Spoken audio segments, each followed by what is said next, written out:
representative meltdown. Democratic leaders called Democratic leaders racist, accusing them of a political lynching for abandoning a state rep over his history of domestic violence. RTD rails against its partner on the train to the plane, says they're the reason why the A-line was so screwed up. A problem in space was felt down in Boulder today. 20 years after Matthew Shepard's death changed America, we learn he will have a new resting place as we look at a groundbreaking series on his legacy. All that is next. The fight over a state rep with a history of domestic violence arrests is tearing the Colorado Democratic Party apart at the seams. Representative Jovan Melton of Aurora is refusing his leadership's call to resign. And today, former Denver Mayor Wellington Webb and other prominent African-American leaders came to Melton's defense, accusing their fellow Democrats of a lynching. Marshall Zellinger's along now. They're talking about this as a double standard. Yeah, former Mayor Wellington Webb brought up 3 lawmakers who have either dealt with legal issues or have had their conduct questioned, and asked why they were treated differently than what's being asked of Representative Melton. Let's start with State Representative Paul Rosenthal, who was accused of harassment, but it was for an incident that happened before he was a state representative. There was no investigation because it did not fall under the purview of state lawmakers. In 2016, Representative Dan Pabon was pulled over for DUI. Video showed he mentioned being a representative to the officer during that traffic stop. No one called for him to resign. And former Representative Steve Lebsock, you know about him, he was promoted into a committee after being accused of sexual harassment and having some mediation with the victim and the House Speaker. And then when it became public, he was demoted and expelled. And that leads to what Mayor Webb said next. This creates a Jim Crow double standard of justice by the House Democratic leadership. I want to repeat that, just in case you didn't get it. It creates a double standard, Jim Crow standard of justice. You don't retry someone that's already been tried and adjudicated. There was a lot of finger pointing directly at House Democratic leadership. That was followed up by Bishop Asen Phillips. It just makes you think, are they doing it because he's young and black and victorious in what he does? This is not just double jeopardy. This is almost like what you call a 21st century lynching of a black man. They were very clear that this is a complete double standard and that this deals with the race of Jovan Melton, and they're treating him differently than they've treated anybody else in the past. So Melton's not going anywhere. He's not resigning. The Democrats have already said they will not take him out of office if he stays in office. And then you've got the question about, what do Colorado's most powerful Democrats say? Governor Hickenlooper, we cannot squeeze a word out of him on this. He's campaigning for president somewhere, and I can't get a hold of him.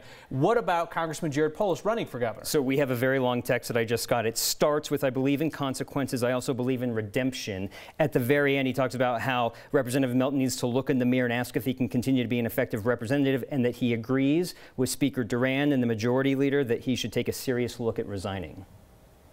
The process that we just heard called a lynching. All right, we will see how this shakes out. Marshall, thank you. So this was Laundry Day for Colorado Democrats, and it all got aired. You remember Steve Lebsock. Marshall mentioned him. He was the Democratic rep accused of sexually harassing a colleague. His fellow Dems turned on him. So Lebsock changed his party to Republican just to stick it to him as they were expelling him from the House. Well, anyway, one uncomfortable question is whether Democratic House Speaker Crisanta Duran was engaged in a cover-up when she promoted Lebsock into a position of authority over his alleged victims. Now, Duran's allies went ballistic when I so much as asked that question here. Well, wouldn't you know? This is what Democratic State Rep Joe Salazar had to say about that during today's party laundry airing. Because let's not forget that Democratic leadership, particularly Crisanta Duran, knew for over a year and a half Lebsock's conduct. And she promoted him to chair of local government during that time period. And then when the news started to break is when she tried to cover her own backside. Well, that's certainly interesting to hear. Former Mayor Wellington Webb said today it does not matter who knew about Jovan Melton's criminal history ahead of time. I respectfully disagree. Voters could have used that information. Now, that doesn't mean that Melton wouldn't be in office. Plenty of people with past mistakes get elected. America's a forgiving country. But voters can't forgive something they don't know about. So it's entirely fair for voters to ask, now that we do know, what now? And then there's the question that journalists should keep asking. Who knew and didn't want you to know? Transparency in politics seems to be a bit more difficult than it should be, you think? So for all you politicians out there, I offer as an example Natalie Mullis. Who is Natalie Mullis, you say? She is the head of the Legislative Council staff. They're responsible for getting the voter blue book to your mailbox. And when that got messed up, she reluctantly agreed to talk about it with our Marshall Zellinger.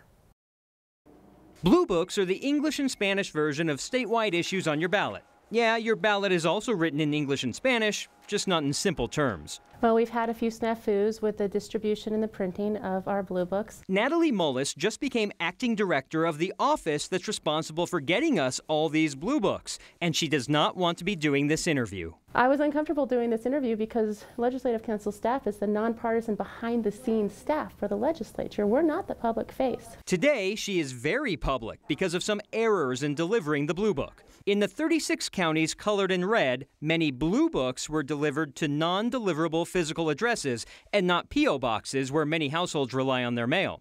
That has been corrected by the company that prints the books. Other blue books that were delivered were missing pages altogether because of a printing machine error. We have heard that Proposition 111, which is the measure on payday lending, is missing.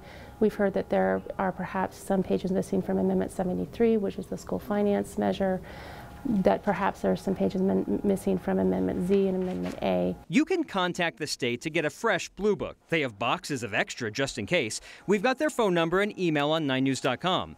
Also online, a digital copy of the blue book, where you can actually click on some links that give you maps and financial information that you won't get in the copy that was supposed to come in the mail.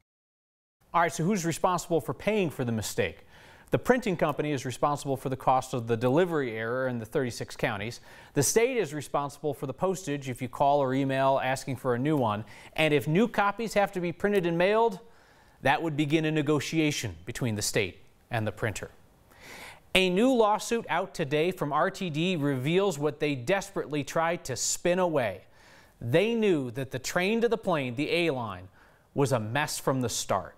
A lawsuit against RTD's partner on the A-line and the G-line, Denver Transit Partners, admits that the A-line was in trouble before it ever opened. Remember when all the people had to get evacuated from the stuck train? The lawsuit accuses DTP of building rail bridges for the line incorrectly, says they had to be retrofitted or rebuilt altogether before the line could open in 2016. The lawsuit also points to a near collision between a train and two vehicles at a crossing while the A-line was in testing. All this comes a day after RTD warned its partner to fix the problems that keep human flaggers out at the crossings and horns blaring. They say if not, letter implies DTP might be fired. Later this month, the ashes of Matthew Shepard will be interred at the Washington National Cathedral. It was 20 years ago this week the college student from Wyoming was found beaten nearly to death, tied to a fence in Laramie. He later died at a hospital in Colorado. He became a symbol of deadly violence against gay people. I recently spoke with two reporters from the Coloradoan newspaper in Fort Collins. They're embarking on a multi-part project looking at Matthew Shepard's legacy. This is a story of Matthew Shepard that people know, or at least they think they know. What surprised each of you the most in your reporting? Well, I think for me what surprised me the most was I had the perception that we had made so much progress since 20 years and that we live in this totally different world versus 20 years ago, the way we look at LGBTQ issues, the sort of landscape of equality today. And what I learned that struck me the most was just how far we have to go and the alarming rate that hate crimes are still happening at, and that what happened to Matthew could still happen today and still does happen today. For me, I grew up in Colorado, so I feel like I was one of the people who grew up with this kind of in the background, and I always knew the story of Matthew Shepard, but I don't think I fully understood how impactful it was for the LGBTQ community at the time until I really started hearing from those people and hearing from Matthew's parents and looking at what they've done in the past 20 years. One of the other things that we talked about is why Matthew Shepard's parents decided to stay in Laramie, where everyone knows their name and their face. You'll find a link to the Coloradoans' Mammoth Reporting Project, which is being spooled out all month. It's on the next Facebook page. Very close call today for a U.S. astronaut and a Russian cosmonaut headed to the International Space Station. Their rocket had an issue, and they had to abort the mission while flying through the upper atmosphere. We sent our own Nelson Garcia through the lower atmosphere to see you to talk about what happened. We'll take them to the top of the... When U.S. astronaut Nick Hague and his Russian partner boarded this Soyuz rocket. And there is liftoff of the Soyuz MS-10 to the International Space Station. They had no idea that what would happen next would be felt in Boulder. In the office of Phil Larson, Assistant Dean of the College of Engineering and Applied Science at CU. Anytime something goes wrong in space, you feel it, and it will have a reverberating impact throughout the industry. As this rocket approached the edge of space, Larson says something unprecedented happened. About 2 minutes into flight, so they were pretty high up, something malfunctioned with the rocket booster, causing the spacecraft to separate. Causing its 2 passengers to abort and plummet back down to Earth in what NASA calls a ballistic descent, up to 7 times the force of gravity. Just like a fighter pilot has the eject seat, this was kind of ejecting the spacecraft from the rocket. Hague and cosmonaut Alexei Ovchinin made it safely back to the ground. Larson says this event can have an impact on efforts here in Colorado to send Americans back into space on American rockets. Today's kind of successful accident shows the importance of gaining that capability back here and having multiple forms of getting to space. An almost tragedy, a deep breath, felt all the way in Boulder. While this was a bad day, it was kind of a good bad day. The rocket malfunctioned, but the abort systems in place actually worked. For Next, I'm Nelson Garcia. That American astronaut Nick Hague has a Colorado connection. He's originally from Kansas, but he graduated from the Air Force Academy.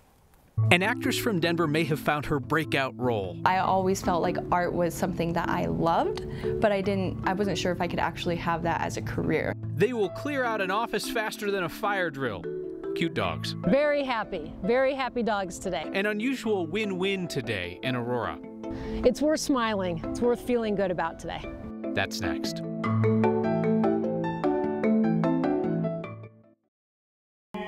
It's almost like a religion of thought. Leave shadows on the clouds. Look to the heavens, lines in the sky that captivate conspiracy theorists. Chemtrails, followers convinced something evil and secret is going on. I can hear you now. Why are we wasting time on this? Social media has become fertilizer for this conspiracy. Recent surveys indicate 1 in 5 Americans believe in this theory. So I could see a line in the sky. Yes, right 2 of them. Right now. They do tend to put them in front of the sun, which makes sense if they're trying to block sunlight. What do you think is going on up there? Well, what they say is that this is sort of a desperate measure to counteract global warming. Zadnik is quick to say he doesn't trust the government. Can you blame the guy? After all, our government doesn't really have the greatest track record when it comes to telling the truth. Agent Orange, the Tuskegee syphilis study, the human plutonium injection experiments. I can go on and on. That's the government. But what about science? What is that white line in the sky behind a plane? Well, the white line behind a jet is a natural process that goes on with the relationship between the aerodynamics of the aircraft and the atmosphere. They won't even say that word. Scientifically, they're called condensation trails. Contrails for short. So what you're really doing is you're sort of artificially generating a cloud. So what we see up there is not the government intentionally putting chemicals into the sky for geoengineering. No. There's no accepted scientific evidence whatsoever that proves a covert program is real. Based on our highly credible experts and scientific approach to chemtrails, we can verify the chemtrail conspiracy is false.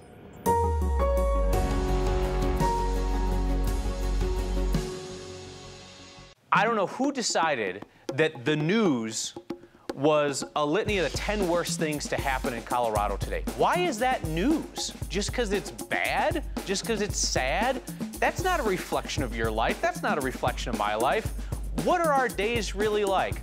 Yeah, there are ups and downs. A lot of stuff's pretty mundane and boring. Every now and then you see something that's so funny, you're like, oh, I gotta tell somebody about that. That's what our days are actually like. So that's what we want next to be like. Get insider info and everything you need to know about what's going on in Broncos country. Watch the Broncos Huddle Wednesday nights at 6:30 on 9 News.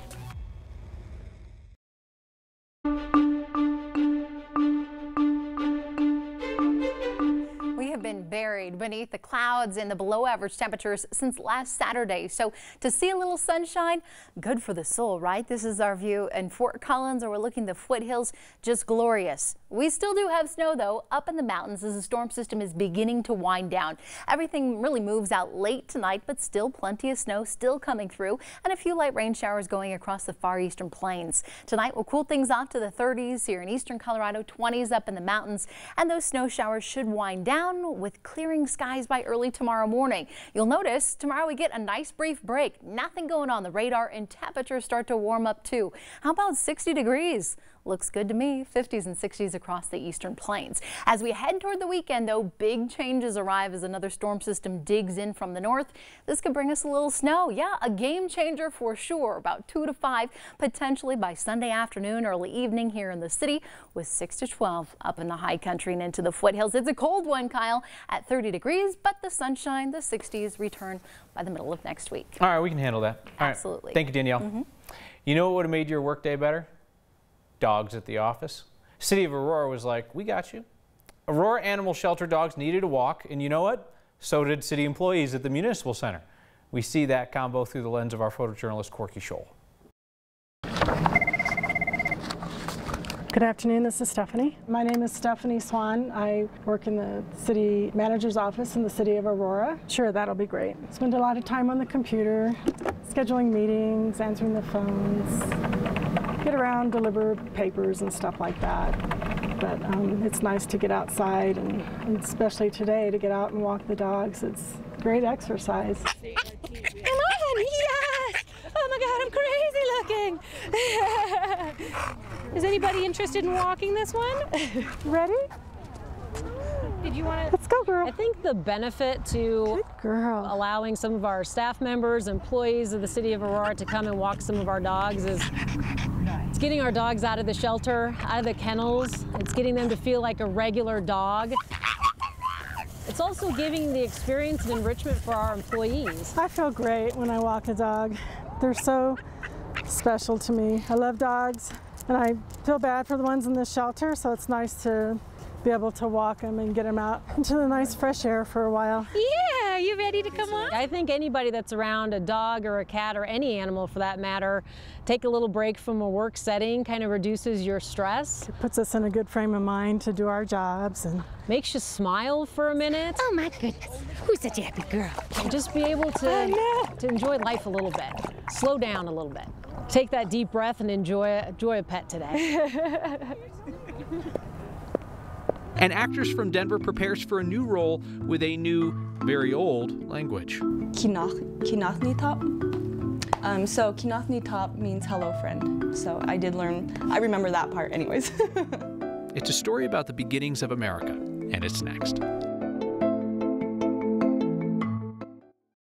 Okay, no problem. Everybody follow me. Get ready for a gnarly ride. This dude rips. I'm Jacques Huot. They call me Frenchy. I am 41 years old, each leg, egal 82. 82 years old as Jacques keeps moving. Sure, he can ride, but his charisma is what got the attention of Carbondale filmmaker Michelle Smith. Oh, I love Michelle. Too bad she's married. 5 Point Film Festival's Night of Stoke is the kind of evening you rock chacos instead of heels. Jacques, the love of your life. Michelle, and Jacques' new friend are in the house for a screening of Michelle's film, The Frenchie, a tale too big for one person to tell. You know, you meet somebody like that, and it's like, I'm not afraid to get old. For that, I'm glad I motivate people to keep moving.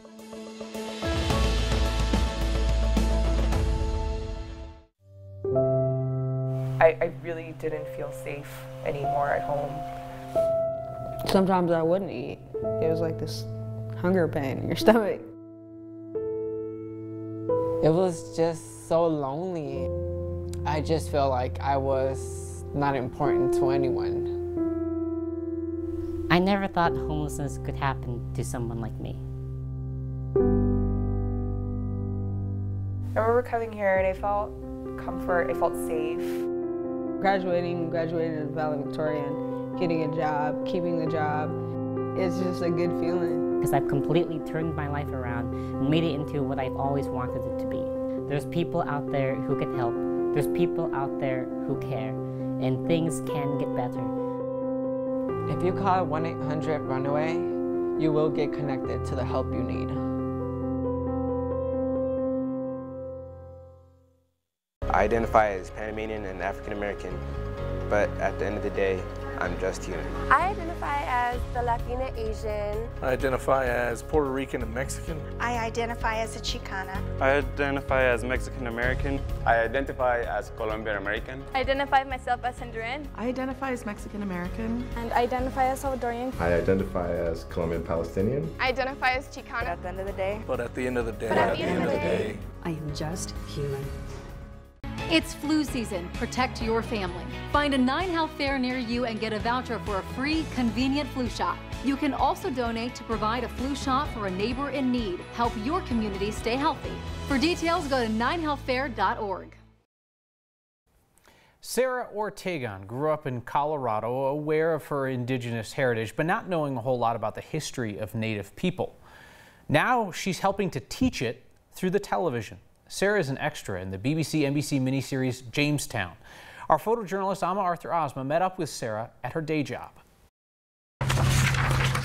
I work at a law firm and we focus on Indian law, family law, and we also do immigration law as well. Yeah, I love working here. I'm the office manager. I painted that about a year ago.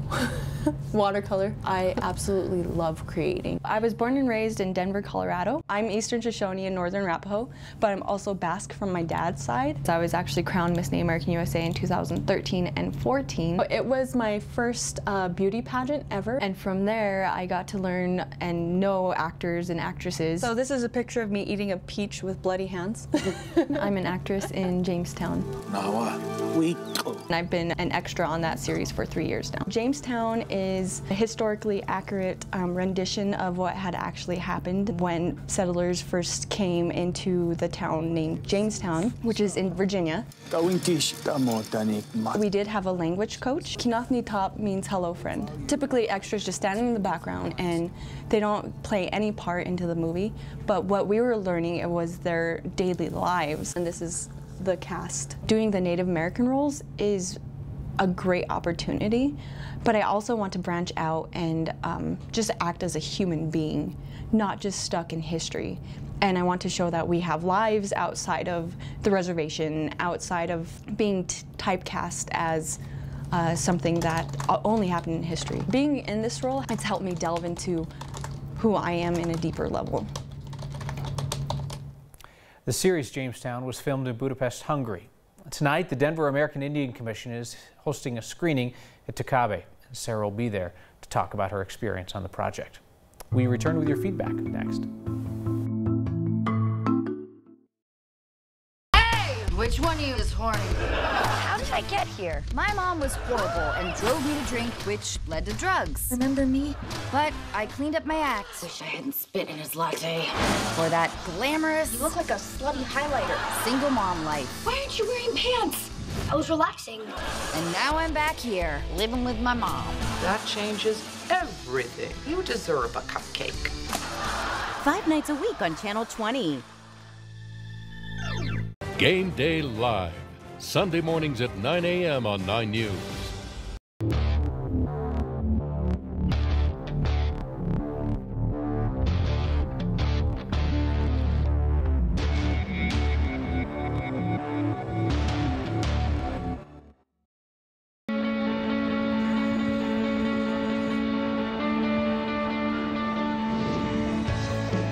From Maine to Maui, thousands of high school students across the country are getting in on the action by volunteering in their communities. It's great helping others, and it feels good too. Are you in? Whoa! Anyone can do it. All it takes is a little time. Are you in? Action teams of high school students are joining Volunteers of America and Major League Baseball players to help train and inspire the next generation of volunteers. It's easy to start an action team at your school, so you too can get in on the action.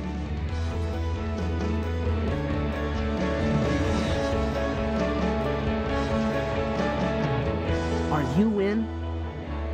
Get in on the action at actionteam.org.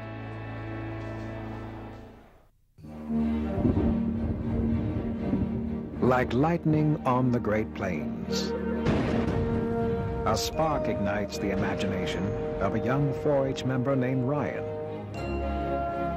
As a teenager, Ryan explores the wonders of nature. As a young man, he experiments, discovering new possibilities. As a scientist, Ryan uses a new technology to detect an invisible tumor in a little girl's eye. The 4-H commitment of fostering 1 million new scientists and engineers is being embraced by companies and universities around the country. With their help, 4-H is growing the next generation of great thinkers like Ryan. 4-H, 1 million new scientists, 1 million new ideas. John writes in, thank you for the story about Matthew Shepard. 9 News posted this story on Facebook earlier. Reading some of the hateful comments, I realized that even after 20 years, we still have a long ways to go for acceptance. Here's the thing, John, nobody is born a bigot, so we can work on this through education, and you can educate an adult. It starts by confronting people when you hear them saying something hateful. We'll see you next time.